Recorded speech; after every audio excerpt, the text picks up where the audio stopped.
compartilha. Gente, entra rapidinho e compartilha, só rapidinho, só pra compartilhar. Gente, eu vou ficar no meu tempo fazer umas perguntinhas lá, tá movimentando, mas escutando, viu? Só pra... Você pergunta mais? Aí, se você estiver perguntando aqui, eu já falo pra você. Fechou? Tá bom. Já tá rolando? Então, gente, boa noite, tudo bem com vocês? E continuando o que a gente estava falando na última quinta-feira, então nós falamos sobre Mateus 24 e a gente falou um pouquinho sobre algumas coisas. Quem lembra, quem podia falar um ponto do que eu falei? Assim, eu falei muitas coisas, mas assim, no final eu falei assim, ó, o que é mais importante, o foco. Alguém lembra do que eu falei? O que era o foco da mensagem que Jesus estava falando?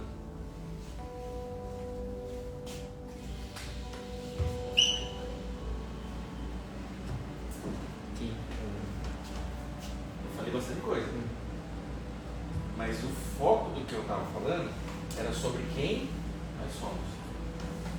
Quando Jesus estava falando sobre isso, sobre o foco dele nas respostas, né, os discípulos eles fizeram 3 perguntas para Jesus. Então, Mateus 24, né? Ó, eles perguntaram: dize-nos quando ocorrerão essas coisas, qual o sinal da tua vinda e o do fim dos tempos. Então, essas 3 perguntas dos discípulos, em Mateus 24, Jesus respondeu elas, e a gente separou Mateus 24 em 3 blocos, falando sobre o princípio das dores, a grande tribulação e a vinda do Filho do Homem. Só que quando Jesus responde, e o foco do que Jesus fala sobre, quando a gente está pensando em... Então a gente vai falar sobre o fim dos tempos.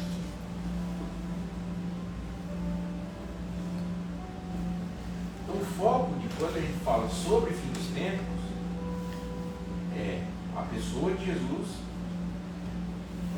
quem ele é, o que ele está fazendo e quem nós somos.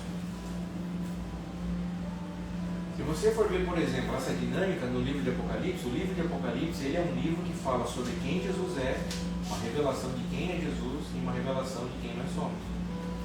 O livro de Apocalipse ele foi escrito para gerar esperança no coração das pessoas e não medo. Então, a ideia do livro de Apocalipse era colocar para um povo que estava passando por perseguição e vivendo um tempo difícil, mostrar quem Jesus era para eles e quem eles eram em Jesus. Então o estudo dos fins dos tempos, ele tem como objetivo, assim, o que o Jesus está ensinando, quando ele fala o foco do ensino dele, é isso aqui que ele está procurando. E você vai ver na Bíblia essa mesma dinâmica. No Antigo Testamento, Deus também procurava pessoas. No Novo Testamento, Jesus também procura pessoas. Como é o nome da série famosinha de Jesus que está aí agora? Sabe o que significa The Chosen? Os escolhidos. Porque ele está procurando, eles são escolhidos porque ele estava procurando. Também?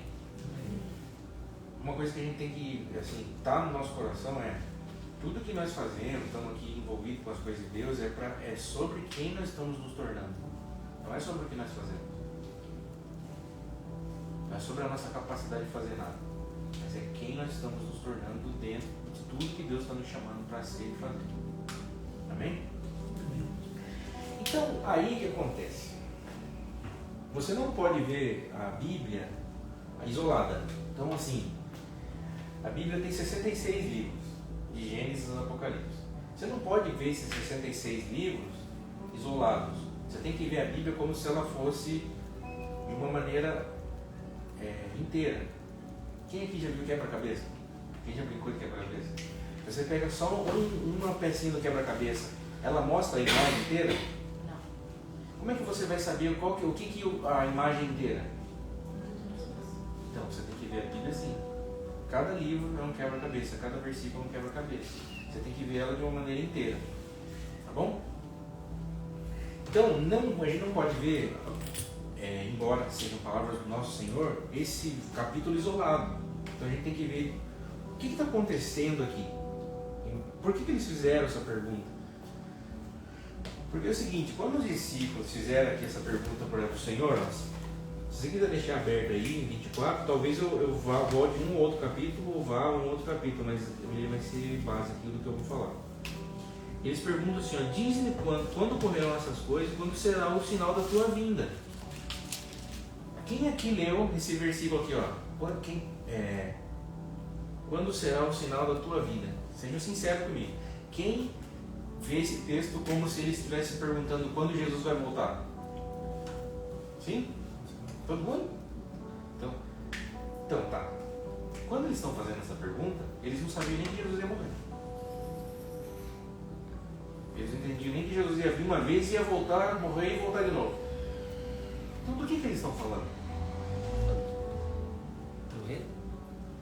Isso. Sabe sim?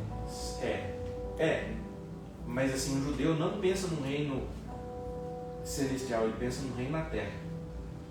Então, como é que começou toda essa conversa? E aqui que eu quero dar uma ótica para vocês de todos os evangelhos e como os discípulos estavam conversando com Jesus, para daí vai fazer mais sentido o que Jesus responde, tá? É como se eu tivesse soltado um monte de tijolo na aula passada, agora eu vou dar a base para essa tijolada cair, tá bom?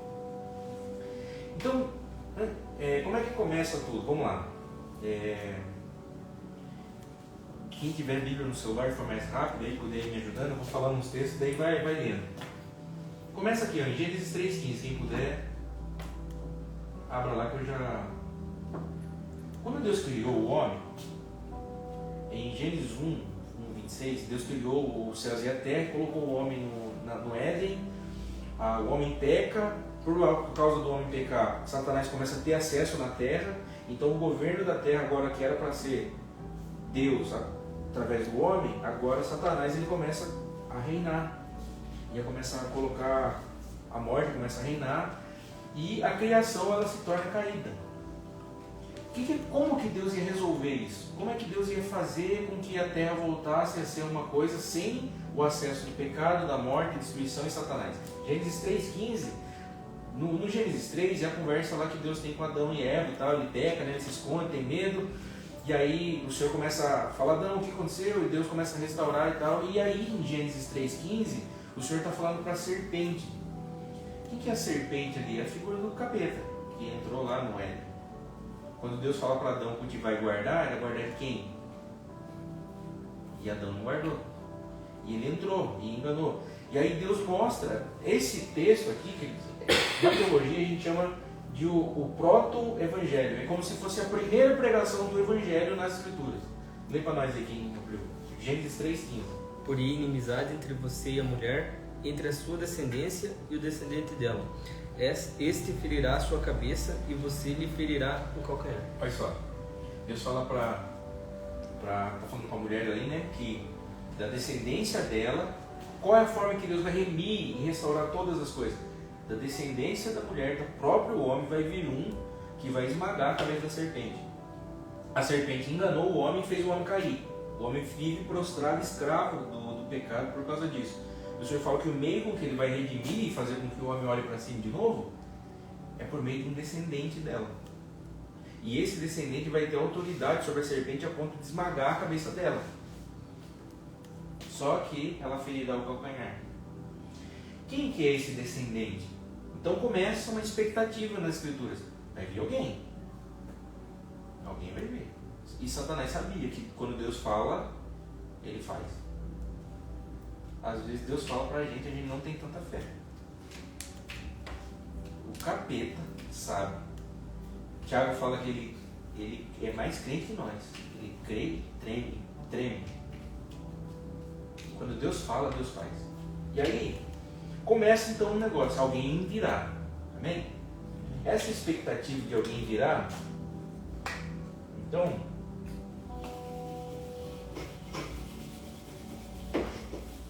começa uma expectativa sobre uma vinda.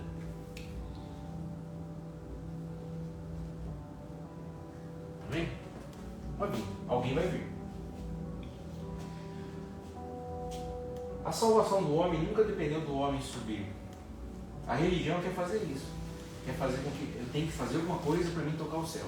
Eu tenho que fazer alguma coisa para mim ser salvo. As escrituras falam, mas nossa salvação não depende de nós subirmos, depende de Ele vir. E você vai ver Ele sempre vindo. Essa é uma característica de Deus. Então, aí depois, Gênesis capítulo 12. Gênesis capítulo 12. Deus, antes de Gênesis 12, Deus vai acontecendo algumas coisas que Deus vai tem Enoque, tem Noé, Deus recomeça, mas em Gênesis 12 assim, é o ponto central do livro de Gênesis, porque Deus quer mostrar o início de um plano. E quando ele escolhe Abraão, em Gênesis 12, ele chama Abraão para fazer parte daquilo que ele ia fazer.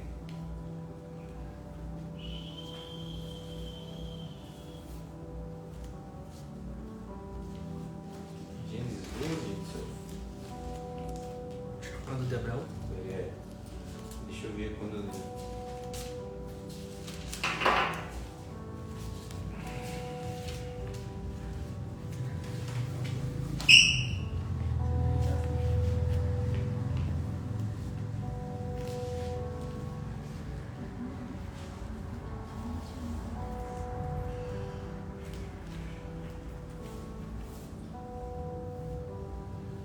Gênesis 12, no versículo 3. Deus chama Abraão, então, Gênesis 12. Deus ele fala uma outra coisa aqui. Ele começa a falar o plano como ele vai fazer. E ele chama Abraão, um homem que não tinha filhos, já tinha uma idade avançada, uma esposa que também não podia ter filhos, já tinha uma idade avançada. E olha o que ele fala: Abraão, sai do meio da tua terra e da tua parentela, e eu farei de ti um grande povo, te abençoarei, te engrandecerei o teu nome, e serás tu uma bênção. Abençoarei os que te abençoarem, amaldiçoarei os que te amaldiçoarem, e por teu intermédio abençoarei todos os povos da terra. Existem outras versões que falam: abençoarei todas as famílias da terra. Como é que Deus vai abençoar todas as famílias da terra? Ele está pela mesma coisa. Alguém virá, alguém vai vir, que vai ser a resposta de Deus para tudo que Ele quer fazer. Amém? Então ele vai vencer a serpente, e agora ele mostra como ele vai fazer isso. Ele vai fazer através de uma família, através de um filho. Amém? E aí vai tendo todo o período aí na sequência ali, Moisés ele também é uma figura de um libertador. O povo estava lá no Egito e tal. Moisés fala, quando Moisés ele faz aqueles sinais, o povo olha para Moisés e vê Moisés abrindo o mar, fazendo aquelas loucuras, você fala assim: meu Deus, como é que isso é possível? E Deus fez através de Moisés. O povo olhava e Moisés entregando a lei, Moisés falando com Deus face a face. Quando a Bíblia diz face a face, é face colada com face. É como um casal dançando assim, sabe? Face a face. Moisés falava com Deus desse jeito, cara. E aí a glória de Deus, né? A glória de Deus é como se fosse um brilho, assim. Não é uma luz assim que você consegue olhar. Como sabe, você já conseguiu olhar para o sol do meio-dia? E você olha assim, você fica meio. Agora imagine um negócio absurdo de forte que você não consegue. Isso é a glória de Deus. Moisés tinha um lugar que ele tinha acesso a isso. E a glória de Deus era tão forte que quando Moisés saía dali parecia que ele era vagalume, fluorescente, ó. E o povo via que a glória de Deus estava sobre Moisés. Moisés parecia incandescente. E ali, Moisés cresceu, né, como um profeta diante do povo. Deus mostrou para o povo que estava com Moisés, e Moisés foi o grande profeta. Tanto que para um judeu hoje ele é o maior profeta. Só que Moisés falou assim: ó, eu estou aqui hoje, mas vai vir um profeta que é maior que eu. E Moisés também fala sobre essa vinda. E aí, queridos, em todos os profetas, em todas as escrituras, o Senhor começou a falar. Daí esse profeta começou a ter nome. Esse que viria começou a ter nome nas escrituras. Um deles, e todos os profetas falam, Messias, ou do hebraico,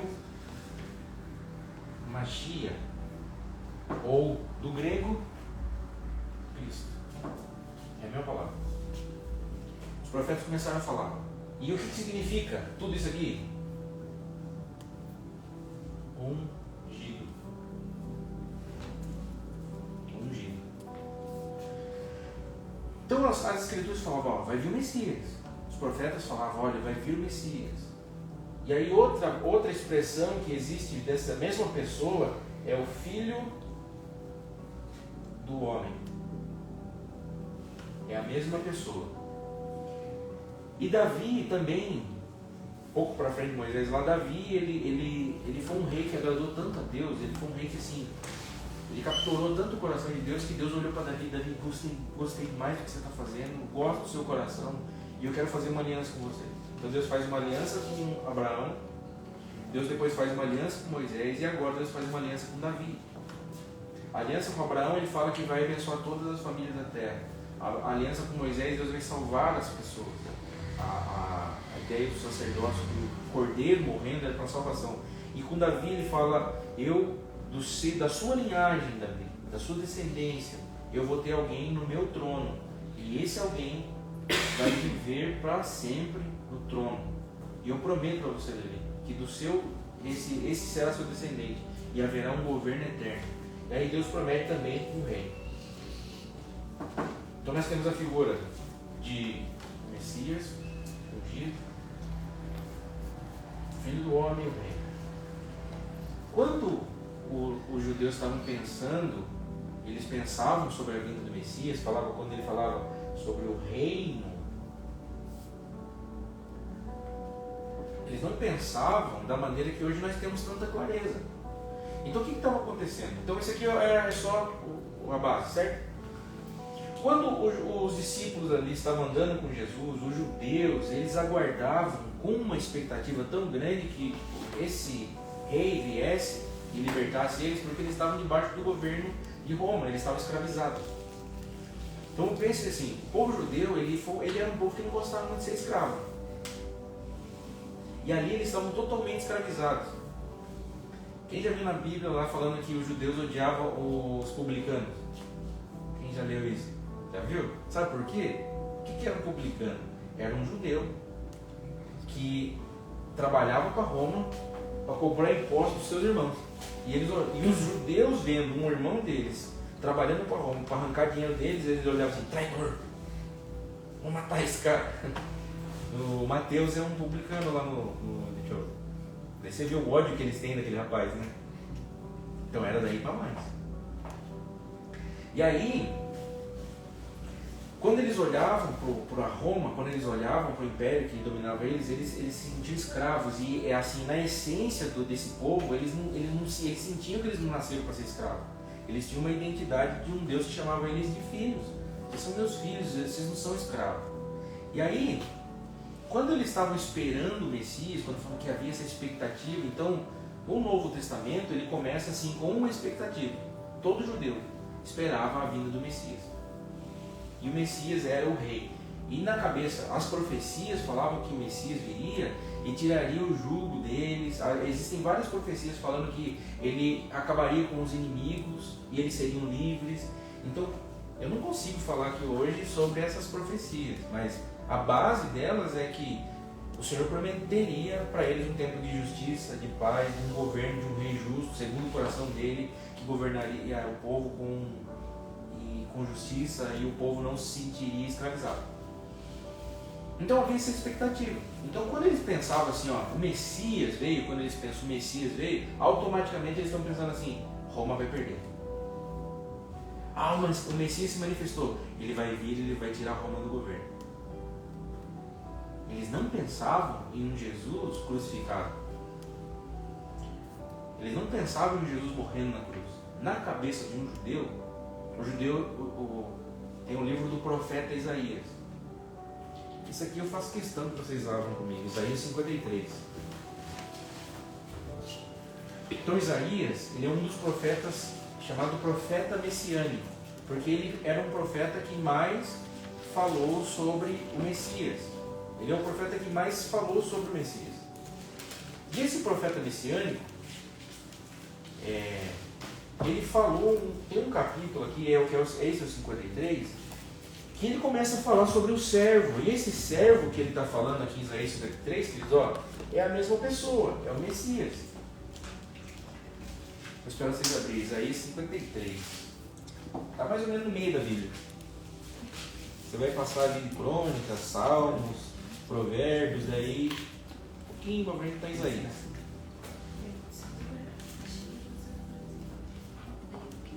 Isaías 53.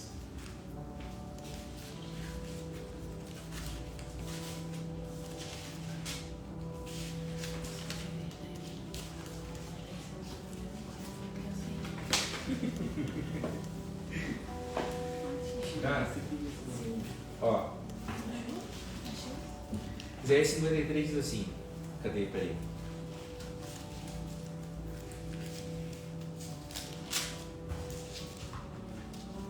Não, vamos ler do versículo 1 mesmo. Bem? Ora, quem creu na nossa pregação e a quem foi revelado o braço do Senhor, Yahvé? Ele cresceu diante dele como um broto tenro e como uma raiz saída de uma terra árida e estéril. Ele não aparentava, ó, ele quem? De quem que ele está falando aqui? O profeta não sabia que era Jesus. Quando o profeta escreveu isso, muitos anos antes de Jesus, mas ele estava falando sobre o Messias. Então ele estava falando sobre uma coisa que ele não via plenamente, mas o Espírito estava sobre ele. Então ele está falando sobre esse Messias. Então ele cresceu diante dele como um broto tenro e como uma raiz saída de uma terra seca, árida e estéril. Ele não aparentava qualquer formosura ou majestade que pudesse atrair os seres humanos. Nada havia em seu aspecto físico pelo qual pudéssemos ser cativados. Pelo contrário, ele foi desprezado, rejeitado pelos homens, viveu como um homem de dores, experimentou todo o sofrimento, caminhou como alguém que em seus semelhantes escondem o rosto, foi menosprezado, e nós não demos a sua pessoa importância alguma. E no entanto, as suas dores eram as nossas próprias enfermidades que ele carregava em seu ser. Sobre o seu corpo ele levou todas as nossas doenças, contudo nós o julgávamos como culpado e castigado por Deus, pela mão de Deus ferido e torturado. Mas de fato ele foi transpassado por causa das nossas próprias culpas e transgressões, e foi esmagado por conta das nossas iniquidades. E o castigo que nos proporcionou paz caiu sobre ele, e mediante as suas feridas nós fomos sarados. Até aqui. E o profeta ele não tinha noção do que ele estava falando, de quem ele estava falando. Mas esse texto é o texto que fala sobre a crucificação de Jesus, sobre a morte dele, o jeito que ele morreu. E aqui mostra a minha Bíblia aqui no começo ela fala o desprezo do servo. Algumas outras falam o servo sofredor. O título está relacionado a um servo sofredor. Queridos, não sei se, só por curiosidade, um judeu quando ele lê Isaías, ele pula esse trecho, porque eles não conseguem acreditar no Messias sofredor. O Messias para ele é vitorioso. E essa figura de um servo sofredor, para eles é inadmissível. Coisa, né? Então, isso aqui, na cabeça dos discípulos, era uma coisa que não existia. Eles não imaginavam um servo sofredor. Quando eles pensavam no rei, no Messias, no ungido, eles pensavam em triunfo, em guerra, no general, no leão. Amém? Então beleza, deixa eu adiantar aqui, senão eu vou sair do lugar. Então, daí, a expectativa deles era essa. Então quando eles chegaram e falavam assim, eles se alegravam, achamos o Messias, o que eles estavam pensando? Que era o líder militar deles, ia libertar o povo. Não é o Jesus como nós vemos. Todo mundo aqui que assiste The Chosen vê um Jesus, você sabe que ele vai morrer na cruz. Você está ligado. Mas nesse filme ele é mais bravo. Não o quê? Nesse filme ele é mais bravo. Ele é bravo? E aí, você vê o seguinte, eles não viam Jesus de Isaías 53. Nenhum dos discípulos via. Tanto que acontece o caso de Pedro lá, quando Jesus fala para Pedro que ele tem aquela revelação, tu és o Cristo, Filho do Deus vivo, e ele fala, tu és Pedro, e sobre essa pedra edificarei minha igreja. Na sequência, Jesus começa a falar, Pedro, já que você acessou quem eu sou, que eu sou o Messias, eu quero falar para você que eu vou morrer, ao terceiro dia eu vou ressuscitar, você entrega a mão dos pecadores, daí Pedro faz um negócio, imagina, mas jamais eu vou deixar uma coisa dessa acontecer com o Senhor, se for preciso eu morro com o Senhor. Por quê? Porque na cabeça deles, um servo sofredor era uma inadmissível. Eles sabem que eles estavam falando para Jesus, mas você está ficando louco, faz brincadeira, né? É piada. E Jesus olha para eles e eles não estavam entendendo. Então, se os discípulos olhavam assim, e esse era o espírito do que estava acontecendo, eu quero que você venha comigo. Eu falei que ia ficar em Mateus 24, já menti, né, gente? Me perdoe. Mas eu quero voltar lá. Porque o que está acontecendo em Mateus 24 se não começou em Mateus 24? Começou em Mateus 21.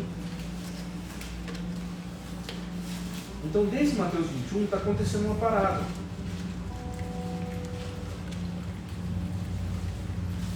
Porque, só para relembrar aqui você, Jesus, no Mateus 24 começa ele falando assim, presta atenção. Então Jesus saiu do templo e ao caminhar, seus discípulos chegaram mais perto dele para lhe apontar a construção do templo. Presta atenção, essa conversa está acontecendo em volta do templo. Tá? E aí, Jesus fala para eles, entretanto, ele observou, está vendo todas essas coisas? Com toda a certeza eu vos afirmo que não ficará aqui pedra sobre pedra, pois senão todas derrubadas. Eles estão andando com Jesus, olha Jesus no templo, como se Jesus não conhecesse, né? O templo, que legal. E Jesus olha para o templo e fala, não vai ficar pedra sobre pedra, isso aqui vai cair tudo. E aí, eles fazem as perguntas. Não sei se já parou para pensar, qual é a lógica do templo e a vinda dele? Porque Jesus responde. Ele falou, então me conta para nós quando acontecerão essas coisas. Jesus assentou e começou a dizer quando aconteceriam aquelas coisas. Então Jesus faz uma associação dessa destruição do templo com a vinda dele. E por que os discípulos fazem essa pergunta? Porque é o que aconteceu nos capítulos anteriores. Aqui eles começam então a ter uma clarezinha do que estava para acontecer.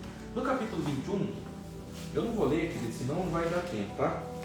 Mas o que acontece, você pode ler depois, Mateus 21, quem lembra, isso aqui está em filme, Jesus entrando lá em Jerusalém com o jumentinho e o pessoal cantando Hosana, Hosana, e eu achava, quando eu ia na igreja, eu achava, quem que é essa tal de Hosana? O que está fazendo nas alturas? O que ela está fazendo lá no alto? Desça. Mas essa... Desça. Mas essa expressão Hosana,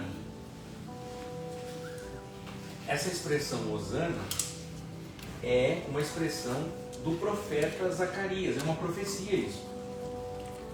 Você pode ler lá depois se quiser, ou se quiser anotar ali no cantinho, Zacarias 9 e 10, você lê depois. Então o que aconteceu aqui? Só para você ver. Quando o povo está falando assim, eles estão recebendo Jesus ali como Hosana, ele no jumentinho, e aquela com as folhas ali, aquilo ali era uma figura de uma profecia, que falava que o Messias entraria sim em Jerusalém. Só que a profecia fala o seguinte, e quando eles estão falando assim, Hosana, e presta atenção, não é só os discípulos, fala que é uma multidão. Já pararam para se perguntar, o que aconteceu com essa multidão na hora que Jesus estava sendo crucificado? Onde que eles estavam? Era um monte de gente. Hã? É a mesma multidão? É a mesma multidão que falou que crucificam. O que aconteceu? 2 dias atrás eles estavam falando Hosana, Hosana, Hosana. 2 dias depois estavam falando, mata ele! O que aconteceu? Vocês já pararam para se perguntar? E eu lembro, cara, na primeira vez que eu li isso, mas caramba, onde que estava esse povo? A Bíblia diz que é uma multidão. E aí é o seguinte, o Jesus que a gente ama, que a gente vê, o Jesus legalzinho, o Jesus da hora que a gente gosta, pode ser que ele frustre as nossas expectativas. E ele não está nem aí com isso. Porque o compromisso de Jesus não é fazer a gente feliz. É cumprir a missão do Pai. Porque o Pai prometeu e o Pai disse que faria. E o filho está totalmente comprometido com a vontade do pai. O filho não estava comprometido com uma expectativa do povo. Qual que era a expectativa dele? O Messias que viesse e destruísse Roma. Então a profecia que Jesus está cumprindo aqui, e ele faz isso para cumprir essa profecia, então era, ele vem montado no jumentinho, ele entra em Jerusalém e destrói o inimigo. O que Jesus faz? Em Mateus 21 começa a maior briga de Jesus com os fariseus e com os sacerdotes. Até então era meio leve, mas a partir desse momento a treta ficou pesada. E quem era discípulo de Jesus nessa hora começou a fazer assim, hã? Por isso que Judas trai, por isso que Pedro tenta um plano. Eles estavam desesperados, eles não estavam entendendo nada. Então, tanto os discípulos quanto todo mundo, Messias, cara, agora vamos tomar a força do poder, vamos tirar César, PT na veia, sabe, facada vamos arrancar. E aí Jesus vai indo. E ao invés de Jesus ir para um trono, destronar César, o que ele faz? Ele vai para o templo. E aí começa a treta. Jesus chega no templo e o Jesus legalzinho que você vê, ele diz que ele começa a virar tudo, cara. Começa a quebrar tudo. Isso aqui tá errado. Ele começa a virar, cara. Chicotado, ele falou, pega uma zorrada, ele pega um chicote, pá, desce o cacete nos caras. Vocês fizeram na casa do meu pai vocês fizeram um comércio na casa do meu pai. Isso aqui era para ser uma casa de oração. E aí Jesus começa a denunciar o templo. Jesus começa a pegar pesado. Querido, para um sacerdote, o templo é a figura maior de Deus na terra. Porque o templo era o lugar onde a presença de Deus estava. Era onde céus e terra se encontravam. Era o lugar da adoração. E Jesus vem e mostra que está tudo corrompido. Então, antes dele estabelecer o reino, ele vem e denuncia o sacerdócio. Opa, mas essa não era a profecia. E aí você começa a ver como Jesus ele vai cumprir a profecia. Para ele implantar o reino, ele precisa primeiro curar o sacerdócio. Como é que ele cura o sacerdócio? Morrendo, dando uma nova natureza e instituindo novos sacerdotes segundo essa nova natureza. Então, quando ele fala de nós somos um reino de sacerdotes, que foi comprado pelo sangue do Cordeiro, e agora ele deixou uma embaixada na terra. Sabia que aqui no Brasil tem embaixada americana? Sabe o que é embaixada? É uma representação de uma outra pátria dentro de uma pátria. Existe, se eu não me engano, no Rio de Janeiro, a embaixada americana. Tem um território. Está no Brasil, no Rio de Janeiro, mas se você pisar lá dentro, não vale as leis do Brasil, vale a lei dos Estados Unidos, porque ela representa outra nação. Dentro daquele território não vale a lei brasileira, não vale os nossos, nada. Vale o americano. E a Bíblia, e Jesus diz, Paulo fala que nós somos a embaixada de Deus na terra. A igreja é o lugar onde a lei de Deus funciona. Embaixadores de Cristo. Por causa que ele denunciou aquele sacerdócio. Então, começa essa treta aqui. Daí Mateus 22, continua a briga. Mateus 23, continua a treta. Daí, se você quiser xingar um crente, falar um xingamento bom para crente, sabe? Mateus 23 tem um xingamento que Jesus ele olha para os fariseus e chama sepulcro caiado, seu hipócrita. Você, sabe? Jesus olha para eles e fala, olha, vocês, o embate começa a ficar pesado. Vocês são um sepulcro caiado. O que é um sepulcro caiado? É um túmulo. E naquela época, é que nem Jesus, que nem aquela tumba na pedra. Por fora eles colocavam flores, enfeitavam, ficava louco de bonitinho. Mas lá dentro um morto. Jesus falou, vocês são isso. Imagina Jesus xingando a gente? Nossa. Que humilhação, meu Deus. E ele está falando para os líderes. Para quem que Jesus está falando? Os líderes religiosos. Sadraco. Calabresa. CPJ. E aí, começa essa briga. E Deus, agora, veja aqui comigo. A multidão abandona Jesus. Porque eles estavam esperando um Jesus que ia destronar Roma. Amém, gente? E aí eles olham para isso, Jesus discutindo com os principais líderes e falando, não é possível. Não é possível. E aí,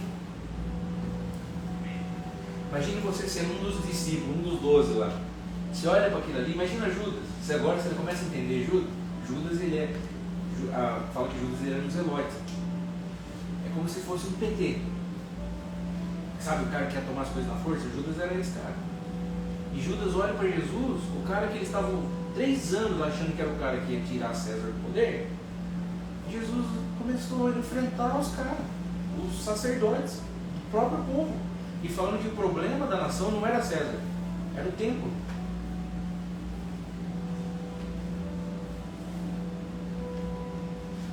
Quem aqui já viu a visão do profeta Isaías? Isaías que ele viu o Senhor sentado no alto sobre o trono? Ninguém? Já viu? E essa visão é muito comum. Isaías 6. Não, eu li só ali. O Isaías ele viu o Senhor, ele fala que ele entrou no templo. Ele entrou no templo e ele teve uma visão no ano que o rei Uzias morreu. E ele viu o Senhor sentado num trono.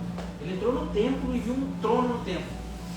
O que tem de errado nessa visão? Templo é o lugar do trono? Não. Onde foi o lugar do trono? Palácio. Mas ele viu um trono no templo. Por quê? Porque Isaías acreditava que Uzias foi um grande rei e Uzias era primo dele. E ele só viu o Senhor no ano que o Uzias morreu. No ano que o profeta tirou a sua expectativa do reino humano, ele viu o Senhor sentado no trono no templo. Sabe o que o Senhor estava falando para ele? Uzias não é o rei, ou Isaías não é o rei que governa, é o sacerdócio. Porque o templo forma de sacerdócio. E Jesus veio, ele não vai instituir o reino sem antes restaurar o sacerdócio. Talvez, depois que eu terminar agora sobre falar de escatologia, eu quero falar com vocês sobre sacerdócio. Sabe o culto que a gente faz, que a gente adora? É sacerdócio. Sabe quando a gente ora? É sacerdócio. Sabe quando a gente intercede? É sacerdócio. Sabe quando você pega a Bíblia e você lê? Sacerdócio. Sabe quando você quer sentir a presença de Deus? Sacerdócio. E quando você desenvolve o seu sacerdócio, você flui em dons espirituais, você flui em santidade, é tudo sacerdócio. E aí sacerdócio tem bases para você desenvolver. E Jesus veio nisso. Vocês estão achando que eu vou sentar num trono caído, sem antes restaurar tudo que o meu pai prometeu? E eles não tinham noção. Embora Jesus já tenha falado, e eles olharam, não acreditando. Morrer? Messias? E aí começa essa treta, queridos. E aí quando Jesus está falando sobre Mateus 24, aqui que ele começa então a contar essas coisas, quando os discípulos estão passando, né? Então começa aqui o capítulo 24 de novo, recapitulando. Depois de tudo isso que aconteceu, eu imagino eles olhando para Jesus. Jesus já brigou com todo mundo, desceu o rei no templo, xingou todo mundo e ele, Jesus, o templo. Sabe, era mais ou menos essa motivação. E Jesus olha assim, vocês estão entendendo? Não vai ficar pedra sobre pedra. Vocês ainda estão se apoiando em uma coisa que já passou. Eu estou trazendo um tempo novo. Eis que faço nova todas as coisas. Eu estou trazendo algo novo está saindo à luz. Vocês precisam prestar atenção no que eu estou para trazer e esquecer aquilo que foi, senão vocês não vão ver quem eu sou. E Jesus então, ele faz a mensagem e fala que o foco do que ele estava falando é para formar, trazer à tona um quem. Ele está falando, vocês estão focando onde? Vocês estão focando no lugar. Vocês estão focando no tempo. Vocês estão achando que é isso. E eu quero mostrar para vocês que não é sobre onde é, mas é sobre quem é. E Jesus então faz aquele ensino que nós vimos na aula passada, ele fala. E o foco do que ele está falando é, quando você vigiai, ele começa a falar assim, o foco dos últimos dias não são os sinais. O foco dos últimos dias não é quem vai ser o anticristo. O foco dos últimos dias não é quando eu vou vir. O foco dos últimos dias é quem você será.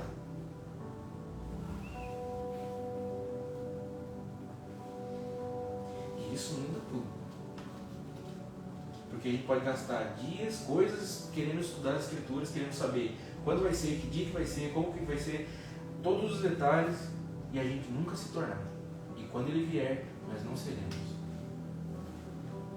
E aí, Na sequência, Jesus começa a contar parábolas sobre como... Queridos, presta atenção aqui, em nome de Jesus. Então o foco do que Jesus está falando é quem nós vamos nos tornar e como nós vamos viver. E aí ele começa a contar parábolas e a gente pensa que o foco da parábola é sobre o reino, quando é que ele vai vir. Mas o foco não é quando ele vai vir, o foco é quem nós somos. Isso. Repita isso comigo. Então, aí Jesus começa a contar parábolas. Então, a gente parou, se não me engano, foi quando ele estava falando sobre os dias de Noé. Isso.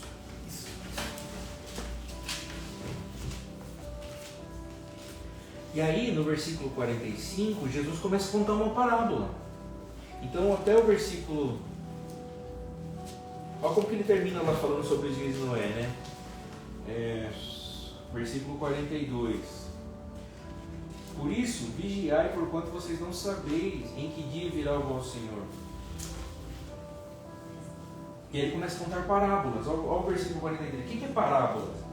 Parábolas é uma história, uma figura comparada a uma realidade espiritual. Então, você vai ler a parábola aqui, como é que você tem que ler ela? Qual é o foco dela? Não é sobre os detalhes de quando ele vem e quando não vem, mas é quem você é. Tá bom? Vamos ler aqui nesse foco. Contudo, entender isso. Versículo 43 do capítulo 24. Se o proprietário de uma casa soubesse a hora que o ladrão viria, se colocaria em sentinela e não permitiria que a sua residência fosse violada. Portanto, olha o que ele fala. Ficai igualmente vós alertas, pois o Filho do Homem virá em um momento em que você menos espera. O que ele está falando? Ele não está falando que você fica com medo, que hora que Jesus vai voltar? Não, ele não está falando isso. Ele está falando, seja alguém preparado. Como é que eu sou alguém preparado para a volta de Jesus? E ele vai contando aqui nas próximas parábolas. Então, não faça o erro de ver esses dois versículos isolados. Mas veja esse versículo dentro das próximas parábolas que ele vai contar. Aí ele começa a contar outra parábola. Sendo assim, quem é o servo fiel e sábio a quem o Senhor confiou os de sua casa, para dar de alimento no seu tempo devido? Aí, feliz aquele servo a quem o seu Senhor, quando voltar, o encontrar agindo dessa maneira. Com certeza vos afirmo que o Senhor confiará ao seu servo todos os seus bens. Entretanto, supondo que esse servo, sendo mau, diga a si mesmo, meu Senhor está demorando muito, por isso passe a agredir os seus conservos e a comer e a beber com os beberrões. O Senhor daquele servo virá num dia inesperado, numa hora que o servo desconhece, e o Senhor punirá com toda severidade. Ele dará um lugar ao lado dos hipócritas, onde haverá grande lamento e ranger de dentes. Então, olha essa figura aqui. Não é para você ficar preso nos detalhes, mas é para você ficar preso no seguinte: o Senhor está falando que o tipo de vida que eu levo vai determinar o que eu vou viver, o que eu vou experimentar. Então, o que é? Ele está falando de uma pessoa que viveu de uma maneira má e na verdade aqui, essa primeira palavra ele usa uma figura masculina. Ele usa uma figura masculina falando um homem que vive de uma maneira má e um homem que vive de uma maneira boa. E o que determinou o fim deles foi o jeito com que eles viveram. Na parábola seguinte, agora elas são parábolas gêmeas. E agora ele usa a figura de uma mulher, de mulheres. Portanto, o reino dos céus será semelhante a 10 virgens, que pegaram suas candeias e saíram a encontrar-se com o noivo. 5 delas eram sábias, mas outras 5 eram inconsequentes. Ou a outra versão está tola. As que eram inconsequentes pegaram suas candeias, não levaram o óleo de reserva consigo. Entretanto, os prudentes levaram o óleo em vasilha junto das suas candeias.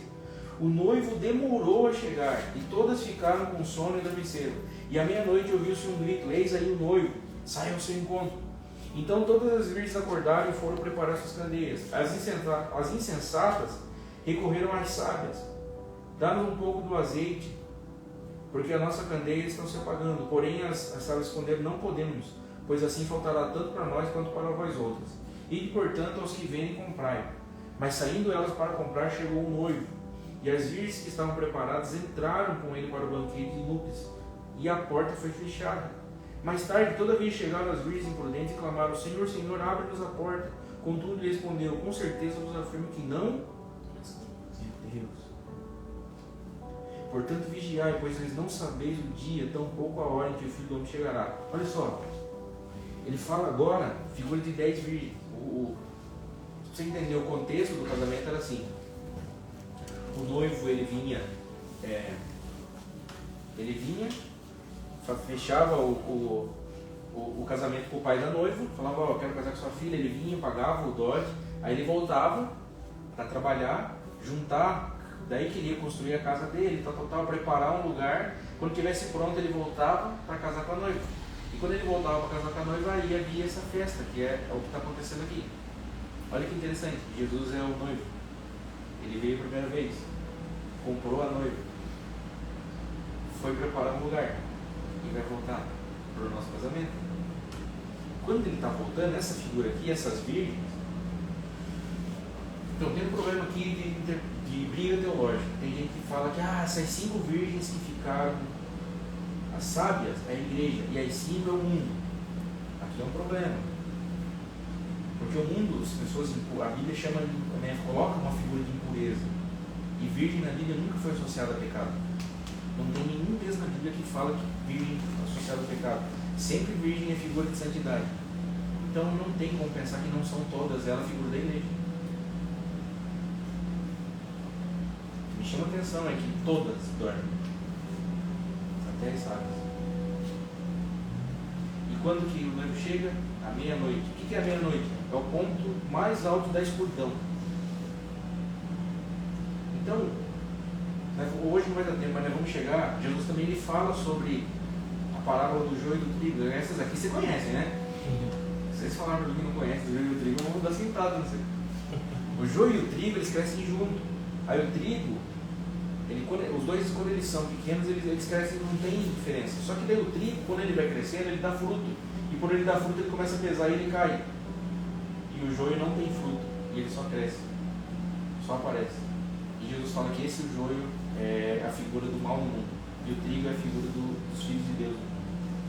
Ele fala que os dois vão crescer e vão chegar à sua plenitude até o fim dos tempos. Então a maldade vai chegar no período da maior escuridão. Quando que Jesus vai voltar? Segundo essa parábola, ele fala que à meia-noite. No momento de maior escuridão. E a igreja vai estar dormindo. Durmo tarde. Durmo Ainda tarde. bem que eu vou dormir 2 horas. 10 da manhã eu tô suave. O que é dormir? É isso que eu falo. Não se prenda a detalhes. Não se prenda a detalhes. Quem tá dormindo está morto? Mas se tiver 2 pessoas bem longe, uma morta e uma deitada, eu consigo saber quem está vivo e quem está morto?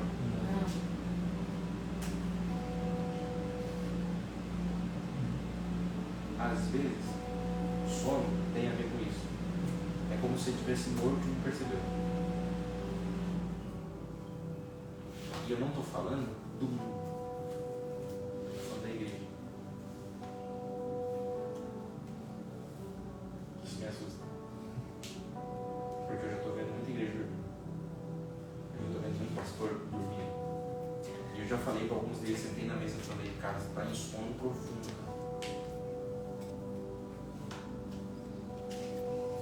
Como é que a gente dorme? O que é dormir? É um lugar, queridos, essa semana sempre me fez chorar. Eu mandei pra você, né? Eu vi aquele vídeo, mas eu chorei. Aquilo mexeu comigo. E eu mostrei para um pastor amigo meu. E ele olhou e falou: isso é normal lá. Eu falei: tudo bem, é normal, mas isso aqui não tocou você? Isso aqui não pegou em você? E ele falou: não, comum, né? Isso está acontecendo. E eu aqui dentro de mim falei: cara, esse cara está dormindo, cara. O amor dele já esfriou. Ele não consegue olhar mais para o mal e sentir compaixão, porque está muito comum. E vai tirando a sensibilidade. Lembra que Jesus fala ali, que a gente leu em 24, será que ele vai encontrar? O amor vai esfriar? Será que ele vai encontrar fé? Porque esse cenário vai crescer tanto que a gente vai ficando insensível. Se você pegar o seu Instagram... E sabe o que aconteceu comigo na sequência? Eu vi aquilo ali e fiquei preso naquilo que eu estava vendo, aquele vídeo que você postou. Eu chorei, né? Aquele pai falando aquilo e tal. Daí depois eu passei, na próxima stories era uma piada.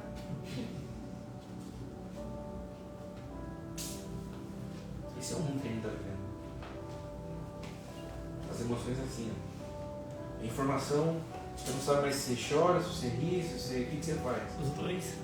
Os dois. E a gente, se você não souber administrar isso e guiar o seu coração, você vai ser levado. Você vai ser que nem um burro de carga. Vão colocar um cabresto em você e você vai. Ah, todo mundo está falando que é para fazer isso, vamos fazer. Todo mundo está levando, vamos ir. Todo mundo está falando que é para odiar Israel, vamos odiar. Todo mundo está falando que os crentes é problema do mundo, vamos odiar os crentes. Os crentes, quando falam que amam a Deus, independente de católico, evangélico, tá? Os que creem em Deus. Então,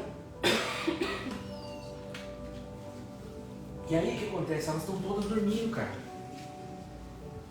E aí fala do azeite. O azeite é a figura do Espírito da nossa vida, a figura da palavra de Deus, do Espírito de Deus.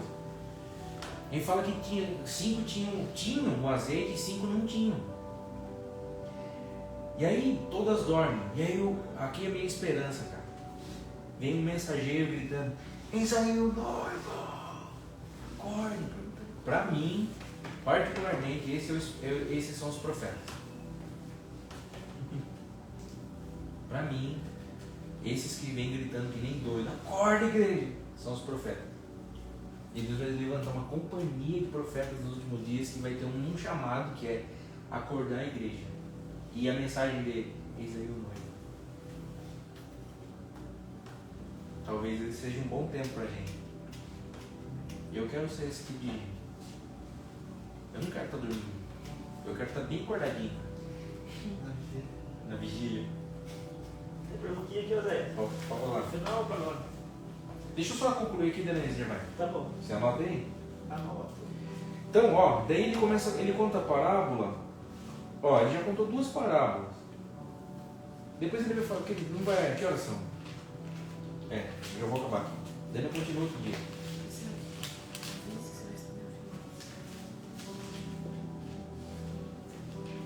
Ó, e aí o foco então, do que Jesus está falando tanto nas parábolas quanto no ensino, é o seguinte: que tipo de gente nós somos? Como é que nós vivemos? Como é que nós desenvolvemos a nossa vida? Porque quando ele voltar, ele vai fazer assim, ó, ele vai procurar o nosso coração. Ah, mas eu sou um pecador. Peraí, quem não é? Todo pecador que olha para Jesus e vê em Jesus a única salvação, está resolvido o pecado. O problema é se você olha para Jesus e você fala assim: não, eu tenho que me santificar para me chegar até Jesus. E aí é um problema. Porque você está achando que é na força do seu braço que você merece Jesus. E Jesus está falando assim: não é pelo que você faz, só vem. E por você estar em mim, você está salvo. Ah, mas eu ainda peco, mas você está em mim. E eu estou limpando e purificando você. Eu te amo, você é meu, você é minha, e nada pode separar você de mim. Mas você precisa acreditar no meu amor por você. Quem vive assim não tem um coração purificado. Quem vive assim olha para o mal no mundo e tem fome e sede de justiça. Quem vive assim olha para aqueles caras que mataram 40 bebês, cara. E a minha oração, Senhor, eu não sei, eu acho que eu falei com um amigo meu, ele falou que acho que eu fiz a oração em pecado. Eu não sei. Mas eu orei: Senhor, faz justiça nessas crianças. Até quando a gente vai viver num mundo onde vai acontecer isso? E aí a oração: Maranata. A única salvação do mundo é Ele vindo. Então, a gente vai trabalhar a tal ponto, a gente vai orar a tal ponto, a gente vai entregar nossa vida a tal ponto, em que a gente vai ser o tipo de gente que Ele está procurando, e Ele vai olhar para a terra e falar: achei. E por Ele ter achado, Ele vem. Porque quando Apocalipse, no final lá de Apocalipse, tem um texto que fala assim, ó: e o Espírito e a noiva diz: Ele vem. O último versículo que diz isso é Apocalipse 21 ou 22. No original não é noiva, é esposa. Então a noiva, ela tem uma diferença de noiva para esposa. O nível de relacionamento aumenta. Então ele está falando que nós nos tornamos quem Ele precisa que nós sejamos, E não é um vem porque Jesus nós sentimos saudade de você, mas é um vem porque estamos prontos. O que está faltando? Está faltando a gente ser quem a gente precisa ser. Está faltando a gente ser. E não é um negócio assim, ó, apontar, mas é um negócio assim, ó. É cada um aqui assumir a sua responsabilidade de ser quem você tem que ser hoje. Como é que eu faço isso? Fé. Porque não é pelo meu esforço, é pelo que ele fez. E aí você entende a cruz. E aí você vai ver os discípulos tendo clareza depois disso. Nossa, nós achávamos que era naquele tempo que ele viria. Porque eles, quando eles perguntam para Jesus qual é o tempo em que vai acontecer, eles estão falando assim, tá, quanto tempo? Uma semana você precisa? Eles não imaginavam que ia demorar 2000 anos. Eles achavam que era amanhã. E tanto que eles viviam como se fosse voltar amanhã. Eles vendiam tudo que tinham. Repartiam uns com os outros. Se amavam de uma maneira louca. De uma maneira que o mundo olhava assim. Eles se amam com um amor louco. Não é um amor normal. Eles se amam com um amor fora que não é daqui. E eles se amavam. As reuniões deles eram cheias de amor, sabe? Eles se abraçavam e ficavam ali adorando a Deus com o risco de entrar um guarda romano e decepar a cabeça deles. Por eles estarem se amando.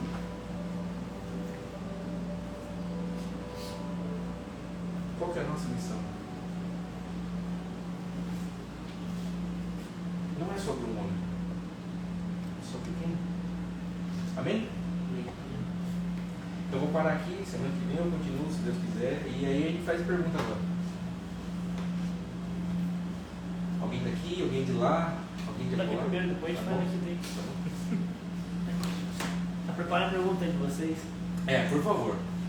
Se vocês não fizerem pergunta, eu vou ficar chateado. Quem não faz pergunta é porque sabe tudo. Ah, mas é que vocês estão muito bem. Não é nada. Quem não faz pergunta é porque sabe tudo. Já aprendi. Vamos lá então. Alguém? Vamos lá, meus amigos. Alguém? Hora das perguntas agora. Respondendo aqui a pergunta da Carolina Santos. Vamos lá. Ela perguntou assim: guerra em Israel é cumprimento do fim dos tempos? Sim e não. Sim, porque vai acontecer uma guerra em Israel, mas não, essa não é a guerra que está sendo o cumprimento do fim dos tempos. Eu vou responder básico, não vou ficar infectando. Tem uma live passada que fala muito disso, né? Veja. Você tem a pessoa? Você conhece a pessoa? Não? Tem uma. Ficou salva, né? Tá no Instagram do Conexão. Tem um falou sobre isso na semana passada. Só pesquisar aí na última live postada. Você falou sim e não, né? Mas tipo, tem uma relação, um princípio? Essa que está acontecendo agora, não é. Israel está em guerra há muito tempo. Não é essa é só mais um. Né? Mas realmente vai acontecer uma guerra? Vai. Vai acontecer uma guerra em Israel? Vai. Você vai ver os reinos do norte de Israel se juntando e tornando um grande exército e indo contra Israel. E assim, vão quase aniquilar Israel. Isso vai ser um sinal nos últimos dias. Mas Israel hoje está em guerra já há muito tempo. Então, essas guerras vêm e voltam. Essa guerra da faixa de Gaza vai e volta há muito tempo, não é de agora. Só que, então, ela não é agora, essa guerra, mas ainda virá. Uma grande guerra contra Israel. Só que não vai ser só a faixa de Gaza. É todos os impérios, as nações ali do norte de Israel se juntando contra. É uma grande guerra contra Israel. E não só uma guerra ali entre um pequeno grupo, que agora a gente está vendo uma guerra do Hamas. Mas nós vamos ver provavelmente Turquia, China, Rússia ali talvez se juntando em um grande exército sendo liderado pelo anticristo para lutar contra Israel. Então é sim e não por causa disso. É sim porque vai acontecer e não porque não. Essa não é. Perguntas? Eu pergunto depois. Pode perguntar sobre o texto que eu falei, sobre todas as coisas que eu falei. Não precisa só ser específico aqui, mas alguma coisa. Eu queria saber disso, eu queria saber daqui. Pode falar. Eu queria saber. Se eu não souber, eu falo não sei. Eu queria saber se o acordo de Abraão é real. Como é? O Gênesis 15? É, que vai ter esse acordo no final dos tempos, um acordo entre as nações e tal. Em nome de Abraão e tal. Você está falando da paz que o anticristo vai promover? Esse acordo aí. Então, o mundo ele vai ficar cada vez mais caótico, mais, né? Lembra que a gente leu lá na semana passada que vocês vão ouvir falar de guerras, rumores de guerras, nação se levantando contra a nação. Essa palavra nação contra nação é etnia contra etnia. A gente vai ver não só briga entre nação contra nação, mas dentro da própria nação. Como aconteceu em 98, 93 ali em Uganda, uma própria guerra civil dentro que quase destruiu o país. Então, você vai ver esses cenários acontecendo. A violência vai ficar cada vez mais assim, crescendo. E o anticristo, ele vai fazer um acordo, o profeta Daniel fala sobre isso, que ele vai fazer um acordo de paz. Ele vai ser alguém que realmente vai conseguir trazer paz entre essas guerras. Então ele vai ser alguém que vai ter um poder político muito forte, ele vai ter uma voz muito forte, ele vai envolver religião, política, e através dessa influência política dele, que ele vai conseguir organizar as nações, sabe? Fala assim, é como se ele batesse na bunda do povo, vamos parar com a briga? Sabe a tia da escola que apartava os... Tem, né? Tem a... Como que fala? Na minha época é inspetora, né? Estão brigando lá, vamos parar. Ele vai conseguir trazer paz e vai ficar tudo de boa. Então, esse acordo vai acontecer. Mas quando vai acontecer? Quando o anticristo se manifestar. Essa vai ser uma das manifestações dele. Ele vai conseguir trazer paz. O povo de Deus não vai ser enganado. Quer ver? Ó? Se vocês quiserem, eu só vou ler aqui, mas quem quiser depois anota. Mas 2 Tessalonicenses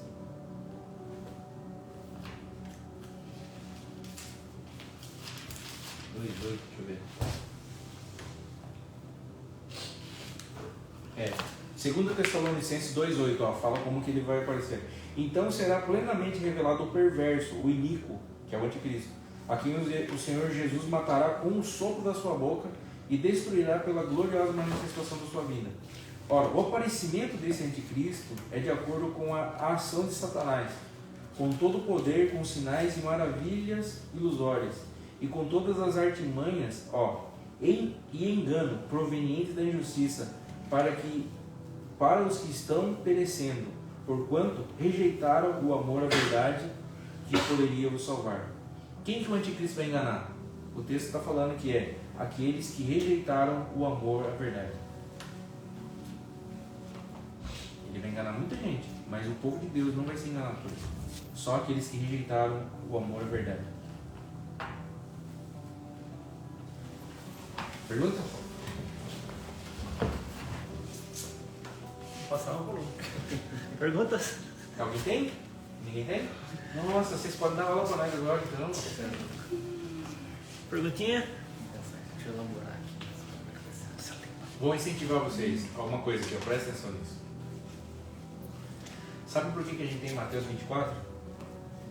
Escrito na Bíblia? Porque a gente tem um grupo de pessoas que falam assim, Jesus, quando é que isso vai acontecer? Porque teve um grupo de gente que teve coragem de fazer pergunta. Mais uma perguntinha aqui, gostei. Falou já. Mas tem mais uma pergunta aqui. Pode falar. Ela perguntou, Carolina de novo. Carolina Santos perguntou se um novo céu e uma nova terra vai ser aqui mesmo, pastor. Sim. O que ela está querendo dizer é se a O criação novo céu e a nova terra vai ser aqui. O novo céu e nova terra vai ser uma realidade reconstruída do que foi Gênesis 1 e 2. Então Gênesis 1 e 2 quer ver?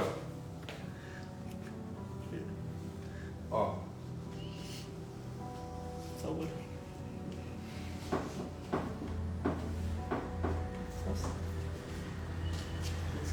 Imagina isso aqui. Imagina céus e terra, como se fosse uma coisa só. Tá? Deus criou céus e terra. Adão pecou. O pecado de Adão fez separação entre céu e terra. Tá? E aí, hoje nós estamos vivendo em um tempo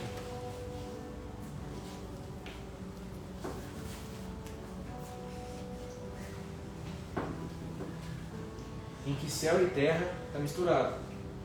Onde? Na igreja. A igreja é o céu na terra e a igreja é a terra no céu. Por quê? Porque a igreja na terra, o corpo de Cristo, Cristo no céu é a terra no céu. Cristo está no céu e ele é um homem sentado no céu hoje.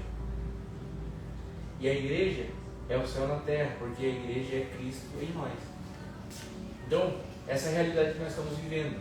Mas Deus ele vai restaurar de novo, mais uma vez como era. Ele não vai ficar só uma dimensão separada, mas ele vai restaurar de novo os céus e terra.